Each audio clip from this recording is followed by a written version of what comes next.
Justine, bonjour. Bonjour Jean-Pierre. Alors, ton pseudo, c'est Justine en vadrouille. Alors, Exactement, ouais. pour une vadrouille, tu as fait un sacré périple. C'est même plus une vadrouille, là, c'est un tour du monde. Exactement, en plusieurs années, en plusieurs étapes, avec plusieurs moyens de transport, mais ouais, tout à fait. Alors, tu as passé 4 ans à sillonner les routes de la vie, dont une grande partie à vélo. Tu as compilé tous ces souvenirs dans un livre que nous allons découvrir ensemble. Alors, à 24 ans, ta vie en France ne te correspond plus. Tu décides de tout plaquer. Tu parcours le monde à la découverte des autres et de toi-même. Est-ce que tu peux revenir brièvement sur cette décision, cette espèce de burn-out, on peut quasiment le dire? Exactement, avec plaisir. Donc ouais, donc en France, j'étais pompier de Paris. Donc c'était vraiment un rêve d'enfant. C'était vraiment pour moi, vraiment mon idéal et mon grand rêve. Donc je me suis vraiment battue pour ça. Donc j'ai été opérée des yeux, je me suis beaucoup entraînée physiquement parce que bien sûr, il faut avoir un certain niveau physique. Et donc voilà, après donc j'ai réussi donc le concours de recrutement. Et après par contre, une fois pompier, le métier en lui-même, j'adorais, c'était vraiment ce que j'espérais. Mais vraiment l'univers des pompiers de Paris, donc qui est l'une des seules unités militaires de France pompiers, c'est quand même un univers très particulier, donc voilà, militaire. Et donc par contre l'institution m'avait déçue, donc voilà, pour moi c'était un peu voilà une grande déception. Donc au final j'ai essayé de tourner avec le temps, essayer de le prendre d'une manière positive et de me dire ok bon bah c'est peut-être le petit déclic, l'impulsion qu'il me fallait pour justement partir et donc faire réaliser ce deuxième grand rêve que j'avais, qui était du coup le tour du monde. Donc j'étais un mal pour un bien, j'ai réalisé un premier rêve et donc ensuite j'ai fait place au second. Alors, j'ai lu le livre avec beaucoup d'attention, hein, et en te découvrant, on s'aperçoit que finalement, tu n'avais pas beaucoup voyagé, hormis un voyage en Tunisie, je crois. Exactement, de toute façon j'ai toujours été un peu extrême, c'est toujours, ouais, dès que je prends une décision c'est toujours extrême, donc exactement, donc là ça a été vraiment un aller simple et partir donc vraiment sans date de retour et vraiment un grand saut dans l'inconnu avec la part de risque que ça représente, mais c'était aussi le côté excitant et donc c'était aussi ce qui a fait que c'était si, avec autant de hauts et de bas, mais c'est ce qui a fait l'intensité du voyage je dirais. Alors, tu parles de choix extrêmes.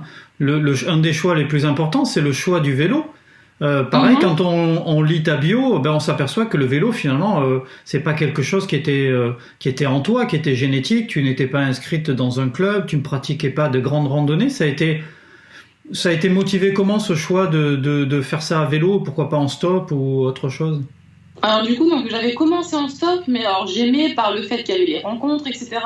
Mais j'aimais pas le côté dépendant en fait, parce qu'on était forcément dépendant des conducteurs, du fait qu'ils veulent bien s'arrêter, de là où eux allaient.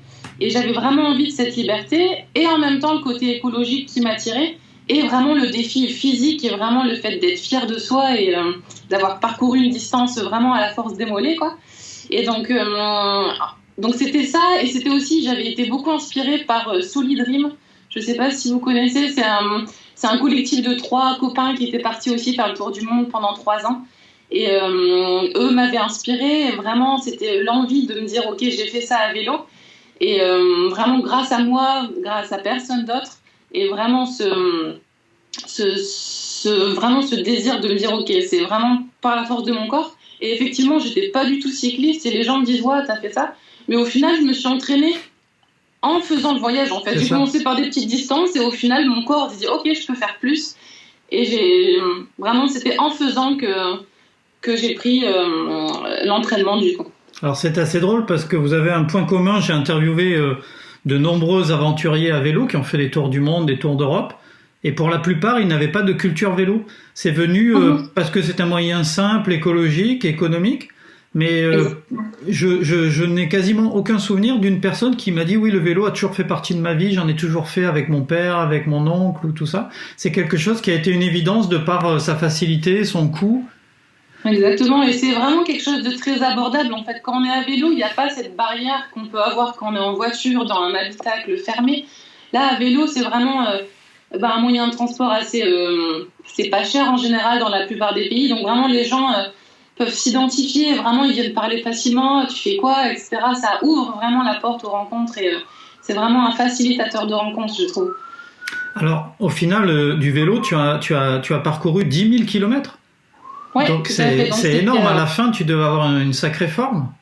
Exactement, ouais. C'est vrai qu'à la fin, je faisais même des journées à 150 km et ça me paraissait entre guillemets facile, alors que après, plusieurs mois après, j'avais arrêté et j'étais à la Barbade et je faisais 20 km, j'étais morte. Je me disais, mais comment j'avais fait autant?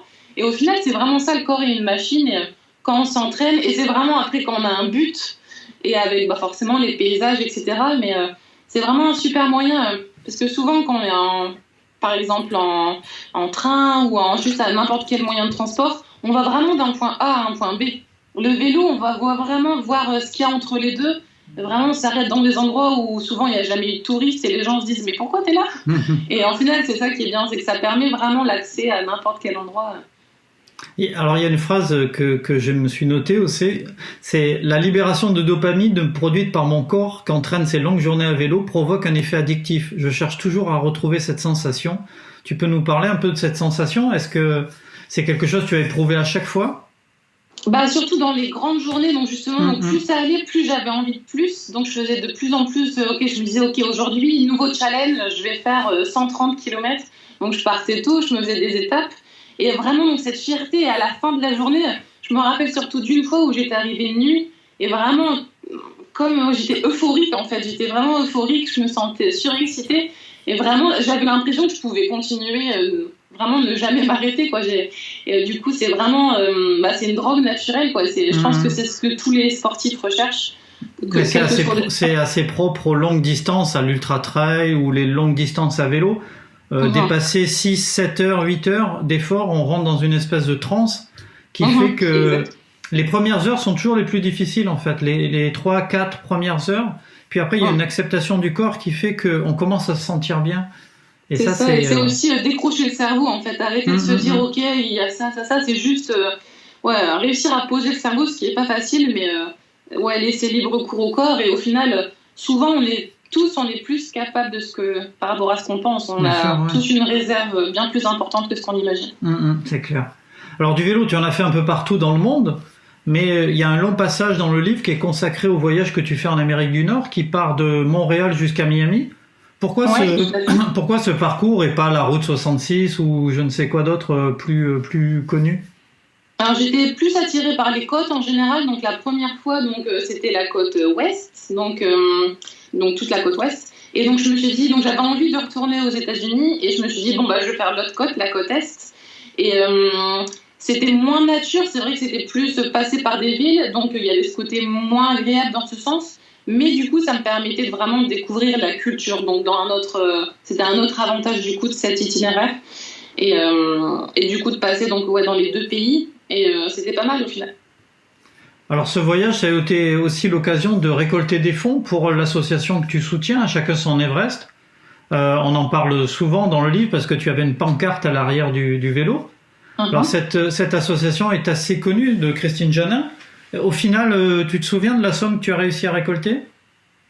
C'était un petit 1 000 €, c'était pas énorme. C'est vrai qu'au final, comme c'était la première fois, j'étais mauvaise en communication de réussir c'était parfois gênant de demander, et pourtant les Américains sont très généreux. Donc souvent les gens voulaient me donner de l'argent liquide pour manger. Et du coup, parfois au début, j'avais refusé parce que ça me gênait. Mais au final, je me suis dit non, c'est dommage, je vais accepter et je mettrai moi-même sur la cagnotte. Et c'est vrai que si c'était à refaire, je réussirais, je pense, mieux à récolter de l'argent plus facilement, d'une meilleure manière.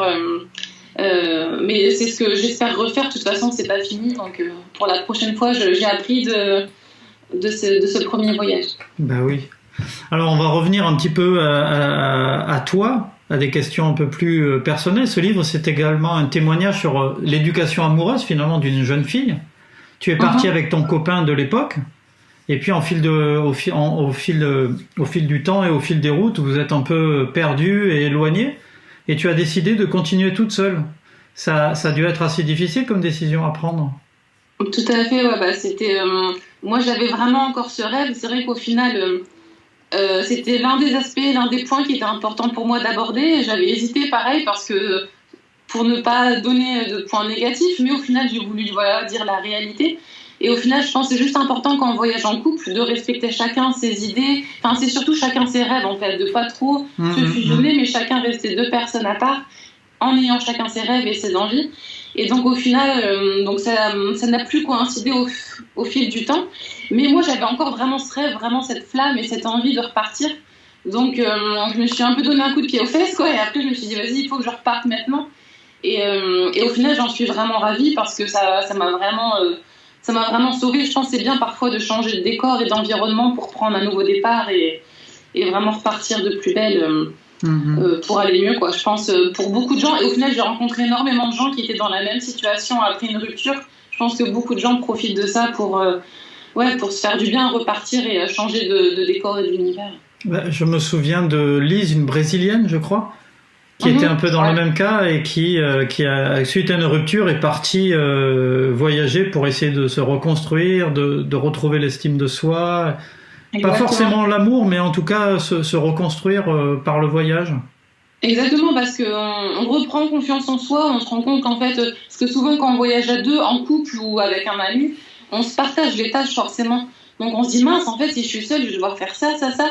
Mais au final, quand on est seul, on le fait, ça vient, en fait, on se rend compte qu'on est capable et c'est vraiment un bon moyen de reprendre confiance en soi et de réaliser tout le potentiel qu'on a tous.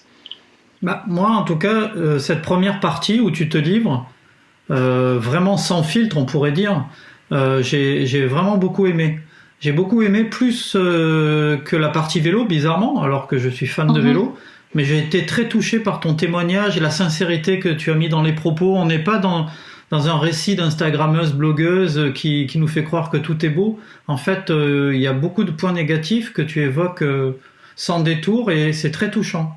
Vraiment. Merci, ça me touche et c'était vraiment le but en fait. Donc j'ai vraiment eu peur entre guillemets, enfin je me suis vraiment posé la question. Mais en fait, c'est qu'en fait tout le temps j'entendais tu as de la chance d'être partie, de faire ça. Et en fait, honnêtement, à long terme, je me disais mais non, mais c'est pas de la chance parce que oui, certes, j'ai eu de la chance de faire certains voyages, certaines choses, mais au final, la chance ça se crée. Et au final, c'était 4 ans, donc en 4 ans, c'est plus vraiment un voyage, mais c'est un mode de vie. Avec les hauts et les bas que ça implique, donc forcément il y a plein de belles choses, mais aussi des choses moins gaies, quoi. Mais ça fait partie de la vie, donc quelle que soit la vie qu'on a choisie. Et donc c'est pour ça que j'avais essayé d'être sincère, donc avec les risques que ça comprend, parce que du coup c'était vraiment me mettre à nu et ouvrir mon cœur, on va dire. Mais beaucoup de gens du coup se sont dit touchés parce que justement on a tous vécu une séparation, un deuil, plein de choses, donc ça touche beaucoup de gens parce que voilà. Et donc c'est ce que j'espérais, donc c'est pour ça que je suis contente de ça. Oui. Là, on parlait de reconstruction, de recherche d'amour. Finalement, au fil des kilomètres et des pays, tu l'as trouvé là où tu l'attendais pas. En fait, ça t'est tombé dessus un petit peu. Exactement. Et tu as rencontré JR, non pas le héros de Dallas, mais ton héros à toi. Est-ce que tu peux nous en parler et est-ce que vous êtes toujours ensemble? Oui, du coup, donc là, ça fait un peu plus de 2 ans et donc on s'est fiancés cet été, donc en juillet. Et effectivement, je n'aurais pas pensé avoir un fiancé, donc futur mari américain. C'était pas du tout ce que j'avais imaginé, mais du coup, c'était la magie de la vie et des surprises de la vie. Et donc voilà, du coup, j'ai amélioré mon anglais. Il va bientôt se mettre au français. Et donc exactement. Donc là, pour l'instant, on est tous les deux aux États-Unis et donc je vais lui faire découvrir la France cet été. Donc j'ai hâte. Donc il est jamais venu pour l'instant? Pas encore, non. Donc là, tu vis aux États-Unis depuis 2 ans? Enfin, pas vraiment. Du coup, ensemble, on a été à la Barbade pendant quelques mois. J'avais refait des voyages par moi-même toute seule. Ensuite, on a été au Pérou et en Bolivie ensemble, donc plusieurs petits voyages. Et donc après, on a été ensemble, on a vécu en Floride et donc là, à Washington, que depuis quelques semaines. Donc c'est récent. D'accord. Bon, en tout cas, en conclusion du livre, du livre, c'est une aventure humaine à la recherche du bonheur, mais à la recherche de toi-même aussi. Est-ce que tu inciterais des jeunes ou des moins jeunes en fait à larguer les amarres et à oser l'aventure? Ouais, à 100%, à 1000%. Et juste vraiment le conseil que j'aurais à donner, c'est réfléchissez pas trop. Parce que franchement, du canapé, tout fait peur. Quand on est sur son canapé, tout fait peur, on se dit oh là là, mais on pense qu'au problème en fait. Mais il faut que je pense à ça, ça, ça. Et en fait, quand on est sur la route, sur la route ou même n'importe quel projet, en fait, quand on s'est lancé, en fait, ça vient tout seul. Après, ça s'enchaîne, ça coule de source. Et donc juste, ouais, pas réfléchir trop, bien sûr, réfléchir un minimum, préparer un minimum, mais juste un minimum. Pas Je pense plus. aussi qu'il faut pas trop écouter des conseils parce que la plupart des conseils, c'est sois prudent, fais pas ci, mais attention les étrangers, attention t'es une fille toute seule. Je pense Ouais, que tu es finalement, malgré ton jeune âge à l'époque de 24 ans, tu étais assez mûr pour mhm. partir et puis finalement tu as vécu quelque chose d'incroyable. C'est ça, bah juste, voilà, pas écouter, enfin, écouter certaines personnes, juste, voilà, c'est prendre les conseils de Hum, ceux hum, hum. vraiment qui ont peut-être fait ça déjà, vraiment des gens qui sont, entre guillemets, des mentors ou des gens qu'on admire, vers qui on tend, vers qui on a envie de devenir comme eux. Mais forcément, pas demander à des personnes qui sont casanières, jardin, jardin court, comme on dit. Et donc, voilà, forcément, donc, attention à qui on demande des conseils et juste écouter notre propre instinct, notre propre petite voix. Et en général, c'est ce qu'il nous faut, quoi. Bah, en tout cas, je mettrai la description dans l'article du bouquin, L'appel du D'accord. bout du monde. Du coup, ça va te donner l'envie d'en écrire d'autres? Il va me falloir un petit temps pour oublier parce que c'était un plus gros challenge, un plus gros défi que ce que j'avais imaginé. Mais ouais, je pense après, peut-être dans quelques années, pas tout de Hmm. suite, mais bah, déjà quand j'aurai vécu d'autres Oui, c'est aventures, ça, ouais. revécu d'autres choses. Bon. Ouais, tout à fait. Bah écoute, Justine, on te souhaite de continuer à rester en vadrouille. Merci, Et puis on se retrouvera peut-être pour une nouvelle aventure à vélo au bout du monde. avec plaisir, avec grand plaisir. Merci beaucoup en tout cas. Merci, au revoir. À bientôt.